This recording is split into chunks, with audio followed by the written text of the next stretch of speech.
Hello, everybody, and thank you for tuning in to the Liberty Report.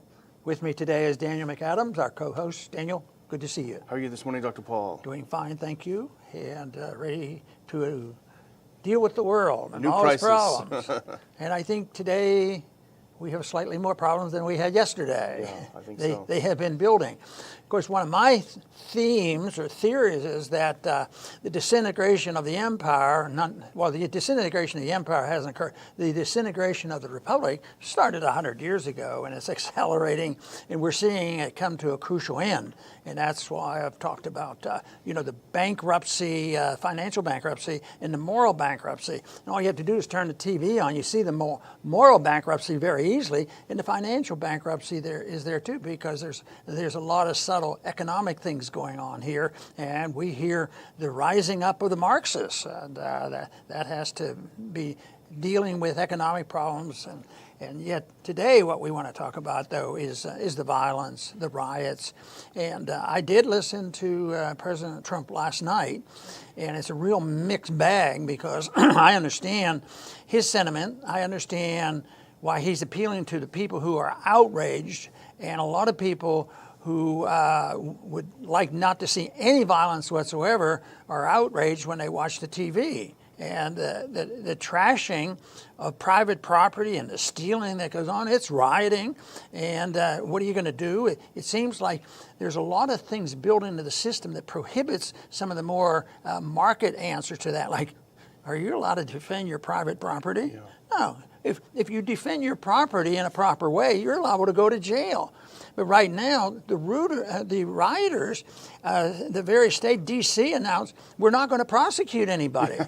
So, I mean, it makes no sense at all, which means that people, if they know that is the case, it will encourage the rioters, but it will encourage the people who say, I've had enough, I'm going out shooting, and that has happened before.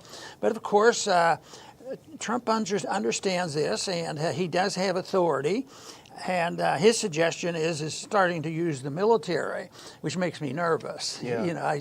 I don't like that. We've dealt with this issue over the years. We had the Insurrection Act and the Posse Comitatus Act, trying to keep federal military out of state policing problem. But there have been excuses made and variations of those restraints over all these years. But the sympathies will be for it. There's no way you can say that they shouldn't come in. But I don't know if right now I see that California is begging for a lot of money. Yeah. And because they're having difficulties there. They tax people to death. They ruin their state. And now when the riots and the problems come from coronavirus, okay, we need a bailout. But, the lack of bailouts and the ability to private owners defend their property, and not for the local policing officials.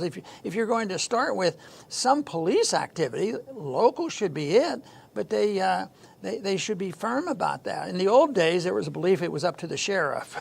The sheriff philosophy is they were supposed to take care of things, and if they didn't have enough help, they were to deputize people and join in. But now, right now they call up the Guard, which is a mixed bag. It really isn't state, it's a federal organization, but then again, it's one step removed from the U.S. Army coming in. But I fear the expansion of the militarization and the nationalization of this because we've already had so much of it, and nothing works so well. I think some of the problems over the last 20 or 30 years has been the building up of the policing activity, whether it's the bureaucrats coming in or whether it was a tremendous increase with 9/11 of the control of our lives. If even back in the 70s, it was started with the policing of our financial accounts, and now with the coronavirus, tremendous increase on control. And we've listed them for so long about the things, the social distancing and the lockdowns and all these things. That is a bit of martial law set up by the states, but now things aren't going well, and they're talking about the military, and there's no easy answer that you can wave a wand and just say we need to do only one thing and everything will be okay. I don't think you can do that because the one basic fundamental flaw in the system is the immorality of the people. You know, I mean, when you look at mobs, you can't talk reason, and then that invites people with more authority. So we're in trouble in that sense. But it's not just because of the coronavirus. It's not just because one policeman, killed somebody and deserves punishment. That I think is absolutely irrelevant to all this noise. I think that was the excuse for it, and it was an excuse even to bring to light some of the abuses of the police. But it's lost when the violence turn out like this, and we've tried to approach that subject over in the past with the militarization of the police department, and they can get us into trouble, and then it's hard to defend them, and it ends up in the streets. So I think that we're in for some more trouble, but I think what we should do is consider the fact that militarization of everything and martial law, we had a taste of it, just in the last few months. I mean, it wasn't the vicious martial law, but we have really, if it created how much mental illness over this time and people dying from not being able to get to the doctor, it was pretty wicked, and that sort of sets the stage for the government getting involved. They always make it worse, and they never learn from their lessons. And here, right now, I would think that it's going to be, what if they send, we have a lot of Army personnel around the world. What if they decide to send 200,000 Army personnel to quell all these riots, I'm afraid that it's going to be a big problem, but there'd be a lot of support for it too. So but I think basically if the morality of the people don't change and the understanding of why government should be moral, we're going to have a continuation of this. Well, you've always said bring the troops home. This would be a weird way of doing it, but maybe it would work. I guess it might be harder to send it back overseas, but who knows? But isn't it ironic that, as you point out, in D.C., you cannot be prosecuted for looting, for mayhem, for all of these problems they're causing, but you can be arrested if you don't put your mask on, at least still. I think that says a lot about what's happening. But yeah, they've already deployed, I think, about 18,000 National Guard troops to, I think, some 29 states across the country as things do descend into total chaos. And it's not just crimes against property, and we're seeing plenty of that. We're seeing a lot of crimes against innocent bystanders. We're seeing a lot of attacks on the police. I think a couple of police have been killed. A lot of people trying to defend their property. But you pointed out, and it's a good point that you make, that we've already been told you're not allowed to protect your property. You're not allowed to protect your private property because people were forced to close their businesses and lose their livelihoods because of a virus. So of course you can't protect it when the mob comes to town. But the other thing I think it's worth thinking about, though, is the role of the media, and it gets rather sensitive. But let's be frank, there are plenty of white people and black people killed by the police each year. It happens all the time. But somehow there was this kind of tinderbox, a bowl of gasoline, and the media hit it over and over and over and underscored it and just fed fuel to the fire. And then we get to this point, and it just makes you wonder, what is the role of the media? Is it to tell us something that's really happening in a very significant way, or is it to somehow follow a political agenda perhaps, or a social agenda, and to motivate people and more to propagandize them rather than inform them? There were the two major acts that have been passed through our history to try to restrain the development of a militarized federal government was the Insurrection Act, and that was written in 1807, and the Posse Comitatus was in 1876 after the Civil War, and they had been used. They were well intended, and it was both were mainly to restrict policing activities from a central government, and that was supposed to be a state government. And that really didn't prevent things from happening. And I don't think, from me looking at that and how they have gotten around it and the loopholes in there, I was thinking maybe the details of these laws would prohibit, or at least it would sound like it prohibits Trump from doing what he wants to do. But I don't think that's the case. I think there's so much precedent there, nobody's going to object to it. So I think that's unfortunately an open door for really turning the police inactivity over to the U.S. Army, and as long as this continues. Well, you know, our friend Peter Van Buren has a piece in the American Conservative today, and he said that for the first time in months, there's not a single front page story on COVID. You know, it's been taken over.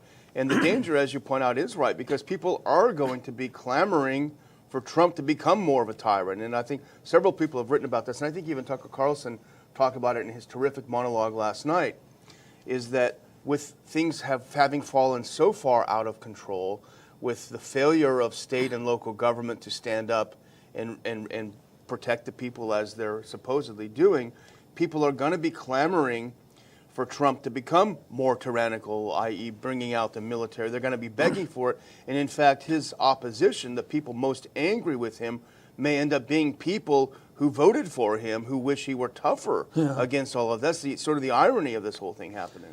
Yeah, and of course, we don't know what the politics will be, but yesterday I suggested the fact that Nixon benefited by the riots and he was tough on crime, and Trump may end up doing that.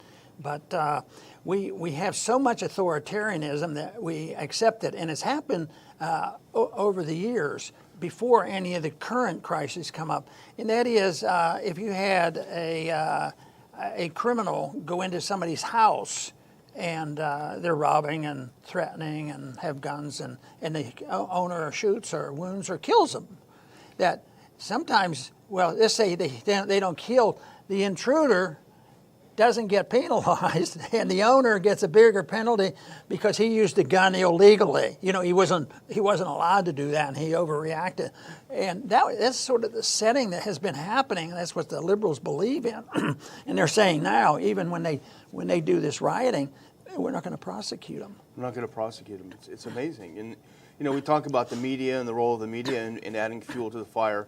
But I often wonder, you bring this up, Dr. Paul, you brought it up a lot when we talked about the COVID situation, but I also wonder about our foreign policy. You know, we have been pursuing a very violent foreign policy for decades now, certainly ramped up since 9/11 and the Iraq War. And it's really, it's ironic that U.S. cities today are looking like the cities that were liberated by the U.S. military, you know, just a few years ago or just recently, you know, Syria, Yemen, Iraq, and et cetera. And you have to wonder when extreme violence becomes normalized in society due to a violent foreign policy, then how is it just, how much of a stretch is it before this violence comes to the streets and turns us into another liberated country? Well, defining the principle of violence when it comes to government is sort of unacceptable, because we would see anytime the government's doing something that we can't do, that's a use of violence, because they have guns, and the IRS and the the FBI and all these things that they can do it, and it's violent, but it's legal, but not constitutional and not moral. So, and Bastiat has explained this so well. You know, the government should never have a right to do anything that individuals can't do, and they only can do it if they use force and violate and sacrifice liberty. So, of course, the modern age, especially since the Depression, the last 100 years, there's just been incrementalism where government uses force, and they're all forceful. This whole idea, and we talked about it, I think, yesterday, about the medical aspects of coronavirus. I mean, the government's not even supposed to be involved in the distribution of medical care.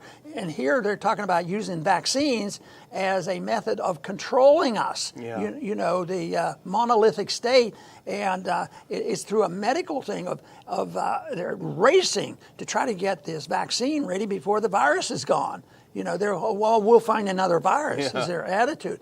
But they use that for control, which is violence. And you know what suggestion I had? You know, we dread the fact that they will have a vaccine that will be doing all the tracing and have all this information in and follow us every place that we go.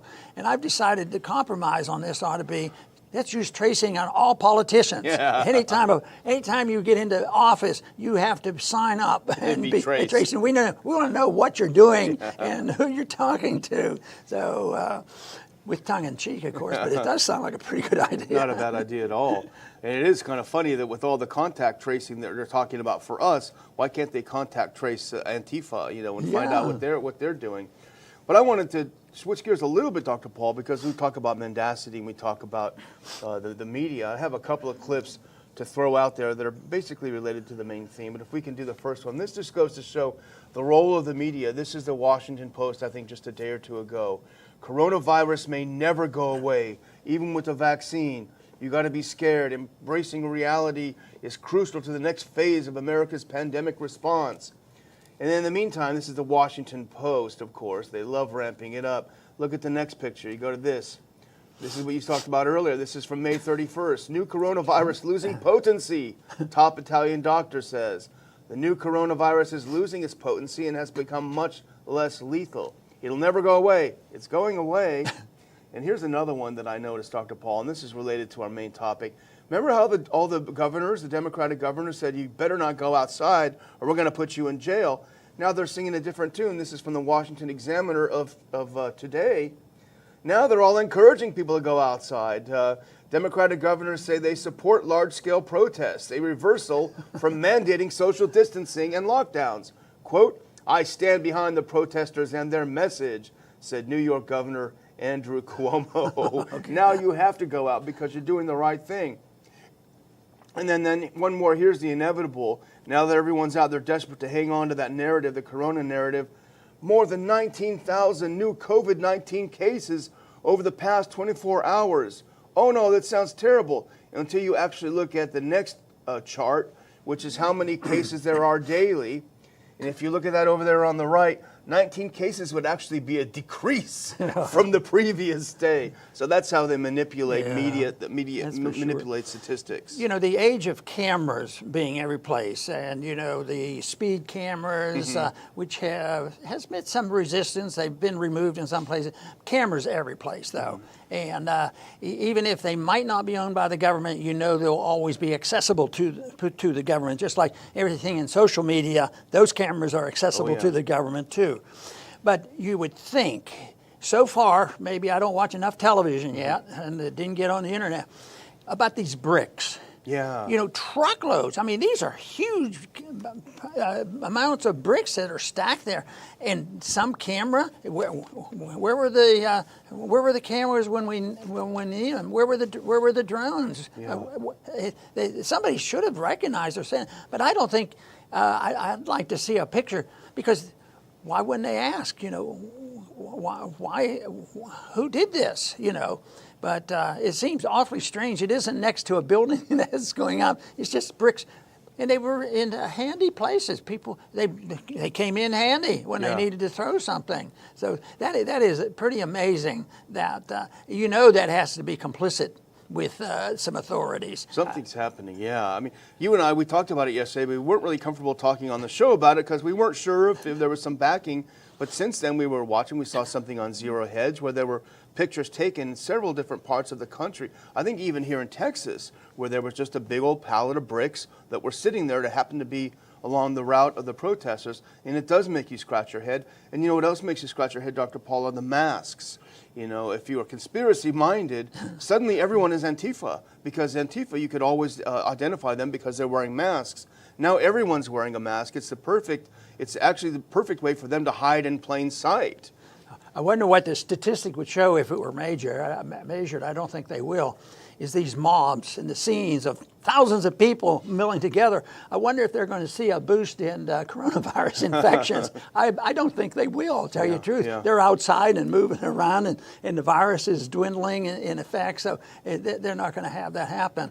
But I don't know when they're going to freely allow people to move around and people can return to flying airplanes. But they've warned us, the bad guys. They said, oh, you will never go back to the way we were. In some ways, that's good. But in the one sense, if it's going back to normal activity and running your life as you see fit, that's bad. And I think that's what they're talking about, because they're talking about tracing and they're talking about quarantines if necessary. They're talking about mandatory vaccinations, and they're talking about everything I consider anti-liberty. Yeah. And therefore, everything that I hear about is going to make things worse. And in many ways, I keep harping back to the 70s where they started regulating and controlling finances.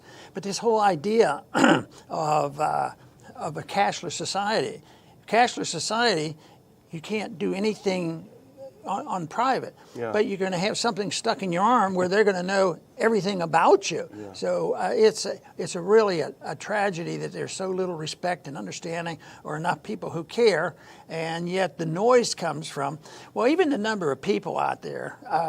They're not insurmountable. I think the majority of American people say this is terrible, happening, but it's the numbers are out there, but they're being endorsed by the bad people. The media, you mentioned already. Why doesn't the media help us out to show us some of this activity? Yeah. So it's one of those things that we have to keep doing what we're doing, try to expose what is happening, and people will have to finally take a stand. And sometimes the stand is prepare to take care of yourself, because if things really got bad, and there's it's a lot easier for people that live in small towns and rural areas and have a little ability to travel and take care of themselves. But what if you have a store in downtown big city?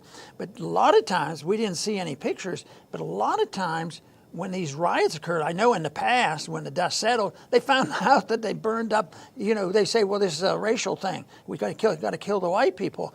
But a lot of times, the radicals go in and tear up the black people's. Yeah, the white liberals. They've had some interviews with some black ministers and others, and they just totally disagree with this. I mean, fortunately. Yeah. Well, I think the number one lesson, you say protect yourself. The number one lesson to take from this is the police will not and cannot and will not protect you. That's not what they're out there for.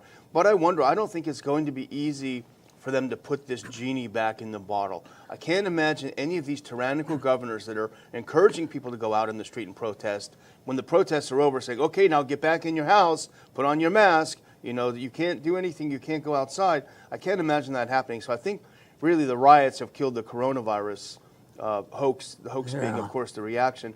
But I'll just close with a really clever tweet I saw Dr. Paul the other day, and I wanted to put it up and forgot about it. But this is a good one. This is Jeremy Boring did this tweet a couple days ago, and this is great. 1, instill fear. 2, lock people in their houses. 3, drive tens of millions out of work. 4, remove the pressure valves. Sports, concerts, bars, theaters, lunch with friends. 5, close the churches. 6, dehumanize through masking the healthy. 7, wait. 8, strike match. And I think, that pretty much says everything about what's happening. And I think you have finished up with an optimistic statement that maybe something good will come about this, and recognizing that they're not going to be able to put the genie back in the bottle, and let's hope so. And I remain optimistic that the message of liberty is so powerful and so beneficial that when the total failure is obvious, that people will come to their senses. If you look at monetary history, what we're going through in money right now is not getting much attention, but it's happened many, many times over the years. And the whole thing is they finally throw in the towel and they say, well, we better be honest with our money. I saw a little clip today. I don't know whether it's true or not, but right now, for the first time I've ever seen any article like this, that the Chinese have a lot more gold in their reserves than the Americans do, because if people have the gold, can defend their reserve currency. But we don't even know who and where our gold is. But the Chinese are capable of preparing for this, because they would like to be able to be the issuer of the reserve currency in the world, which would not help the world. But I'll tell you what, this system will need remaking, whether it's the monetary system, whether it's the medical system. This whole thing on coronavirus, it doesn't start with just an unusual virus getting in and we had difficulty dealing with it. It starts with socialization of medicine, the control of medicine by government, and this is what you end up with. Because if you ever wanted to think of the inefficiency of socialism, just think of what happened on the lockdown, and everything the do-gooders were doing didn't work. The opposite happened, made more people sick and didn't help them. So I think that people have to be aware of this and look to the positive side of it and think that good things can come of it. But you have to know what the fundamental is, and that is personal liberty and personal responsibility, and not dependency on the government. But we do have a right to defend ourselves. And when you depend on the U.S. Army to come in and sort it out in your backyard, that gets a little bit difficult. They blow up things more likely, and they're not trained to be policemen. And our policemen, we complain about a lot of them because they've been militarized and they've acted like military people. So, but I think ultimately the basic principle that has to be followed is the issue of nonviolence, no aggression. Individuals should commit to that, and then we would have a pretty neat world. I mean, but the individual has to come to that point. But right now, what we're seeing on the television is the principle of aggression. Get what you can and take what you can get and get exemption from the government because we're special and we don't deserve to be punished. And that has to be reversed. I want to thank everybody for tuning in today to the Liberty Report. Please come back soon.